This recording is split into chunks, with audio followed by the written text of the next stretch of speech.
Hey y'all, my name's Ross Gilliland, and I've been friends with Zach Jarrell for a little over a year now because he was one of the first people that I met and made friends with when I came to the university last year. And you can ask anybody that knows the both of us. We're pretty opposite in terms of personality and interest, but we really have the same background when it comes to our faith. And I feel like it's because of Zach's background and his faith life that he's so qualified to give this talk, because reason and logic are kind of just who Zach is. But ultimately, in any religion, like, there comes a point where you have to incorporate faith, and reason and logic can only get you so far. And Zach is definitely one of the smartest individuals I know, and I feel like it's not in spite of that, but rather because of that he's such a devout and faithful person. And so I'm happy to present my friend Zach Jarrell.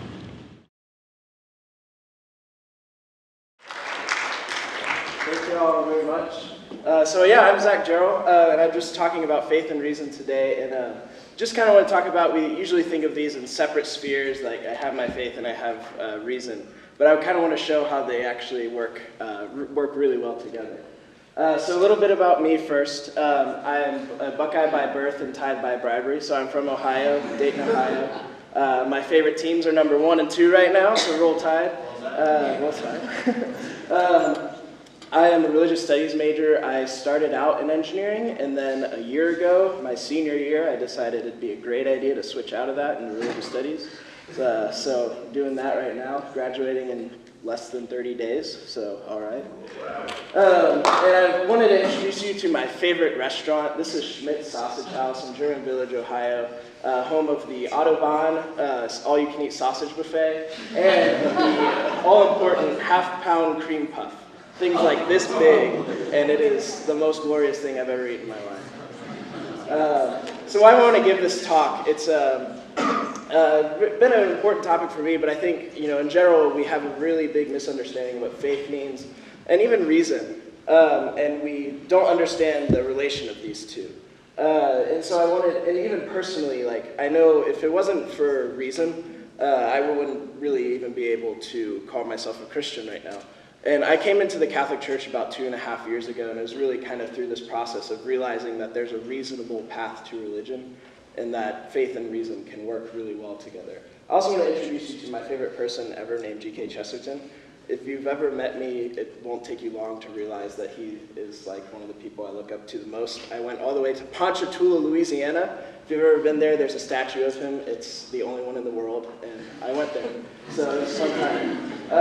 But I want to talk about his book called The Ball and the Cross. This is a really cool book that's basically about this atheist and this Catholic, and the whole book is about them trying to fight like a duel with swords. And the whole book, they keep their battle gets interrupted, and they keep going from place to place, and it's hilarious. But it starts with this story of a guy named Professor Lucifer and a monk named Michael, and they're flying above London, and they are coming across St. Paul's Cathedral. This is an Anglican cathedral in London, and they get to the top there. They're kind of falling out of the sky, and they get to the top there at the Ball and the Cross. And throughout this time, they've been debating faith and reason, and Professor Lucifer looks at the ball and the cross, and he says, this explains better than anything else our viewpoints. And so he says that the ball represents me, it represents reason and science. It represents this complete unity. It's always at unity with itself. Whereas the cross represents you, it represents faith. It represents this idea, it represents this constant contradiction, is what he says. He says that the cross is always against itself. And so that's kind of the context where this starts, and I'll come back to the story a little bit later. I want to start with the basics of faith and reason. So this is Aristotle up here, one of the, pretty smart dude. But, so reason is, it's pretty self-explanatory, but it's just trying to come to truth, come to knowledge, using our knowledge to think about things. Thomas Aquinas draws on Aristotle in his Summa Theologica, and he says that to reason is to advance from one thing understood to another so as to know an intelligible truth. So reason is really about seeking truth, right? And then we get to faith. And faith, is often misunderstood as kind of this blind faith, is what we often talk about. This, I'm just going to believe this because this is what it is, without any kind of backing to it.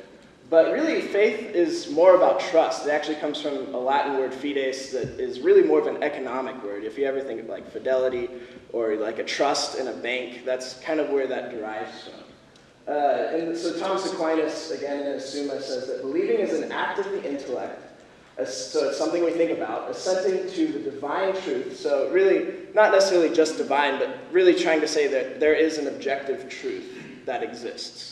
And so he's saying that that's what we're assenting to by command of the will, so it's something I choose, but also through the grace of God.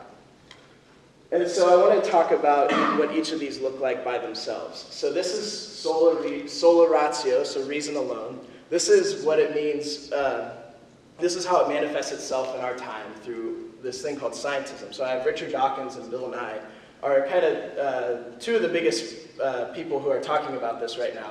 But basically what scientism talks about is it's this idea that the scientific method is all we need to solve anything, to the exclusion, important point, to the exclusion of other viewpoints. So it's to say all I need is the scientific method, and that's the only form of knowledge or anything we need to find truth.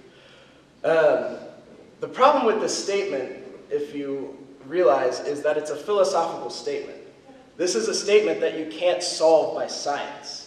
Therefore, it's contradictory, because it says that it's to the exclusion of viewpoints, which would include philosophy. So it's self-contradicting. The idea that the scientific method is all we need, it doesn't work. It's a statement that doesn't make sense. And then on the flip side, we have this idea of sola fide. So Martin Luther talked about that reason is the greatest enemy of the church, or of faith, and he wants to completely separate the two. Same with Friedrich Schleiermacher. He was an Enlightenment theologian. Came up with this idea that faith and religion is really about feeling. It's really about what I feel is right. Even to the point where if history and science says otherwise, as long as I feel that it's right, like if, in the Christian context of the resurrection, as long as I feel that the resurrection and I believe it personally, it doesn't matter what history and science tell me, because it's my personal feeling. And so we kind of really start getting this separation. Whereas, I would say that really we need this unity of the two. So Aquinas says that it is necessary for man to accept by faith not only which are above reason. So there are things that reason can't ultimately lead us to, but also those which can be known by reason. So reason, they're complementary to each other. I love this quote by John Paul II. He said that faith and reason are like two wings on which the human spirit rise to the contemplation of truth. Both faith and reason are about finding truth. That's what we're trying to do here. That's what we're seeking. And so it's with both of these that we can seek this truth. And I want to give an example through the lens of freedom. So there's two ideas of freedom that I want to propose to you: freedom of indifference and freedom for excellence. So freedom of indifference is something we're very familiar with, especially in America. It's this idea that basically we have two choices in front of us, and I use my reason alone. As long as I can think about these two choices, I'm going to choose which one I want to do. And it doesn't really, as long as there's nothing outside me to compel me to that. So that's kind of this idea of you do you and I do me. Like, as long as we kind of figure out our own paths and we don't hurt each other in the process, we're fine. And so that's where this freedom of indifference is. It's this autonomous self-direction. And the only thing that can, really kind of harm this is that if there's something outside that we have to form ourselves to. This is something even to the point where the highest court in the lands have ruled on. They said that in Casey versus Planned Parenthood, it belongs to the very nature of liberty to determine the meaning of one's own life. That's understandable. I can determine the meaning of my life. We can talk about that. Of nature, of the universe, and of existence itself. That is a bold claim. That is to say, I have the ability to say what the reason for existence is. And you also have the ability to determine that. But, we can be completely contradictory, but as long as, we're able to, have something, it doesn't really matter if we contradict each other as long as we both have figured it out ourselves.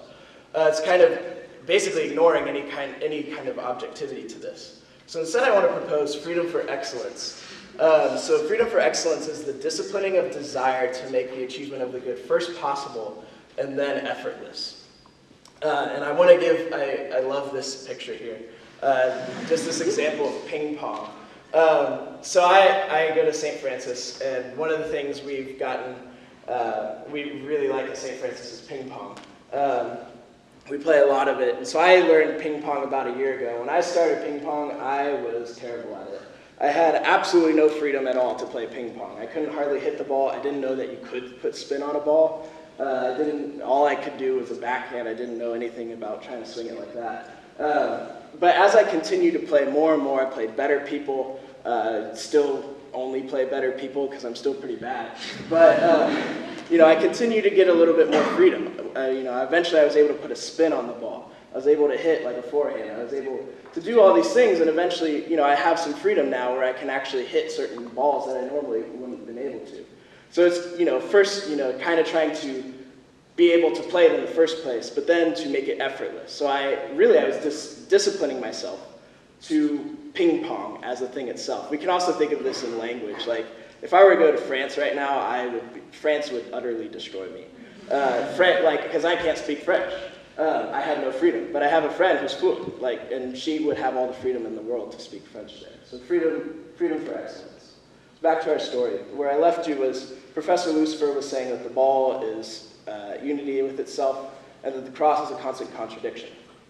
So Michael the monk essentially says that we like contradiction because contradiction makes up the world. Paradox makes up the world is what he says. So he tells a story of a guy who hated the cross. He hated everything about it. He said it was a contradiction. He removed any cross that he could find anywhere he saw it, to a point where there were no crosses left.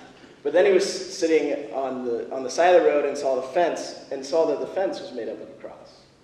And then he started realizing, the buildings we make are made out of crosses, and everything in the world is made, the cross is everywhere. And this idea that paradox makes up the world. So really, this is the real point of my talk, that paradoxes surround us. And I love this quote. So G.K. Chesterton is talking specifically about Catholicism, but I think this applies more generally, that it keeps its beliefs side by side like two strong colors, red and white, so that's what that is for, and it has a healthy hatred of pink. So we like to keep our beliefs side by side. We believe them both without mixing them, faith and reason, justice and mercy, God and man, mixing.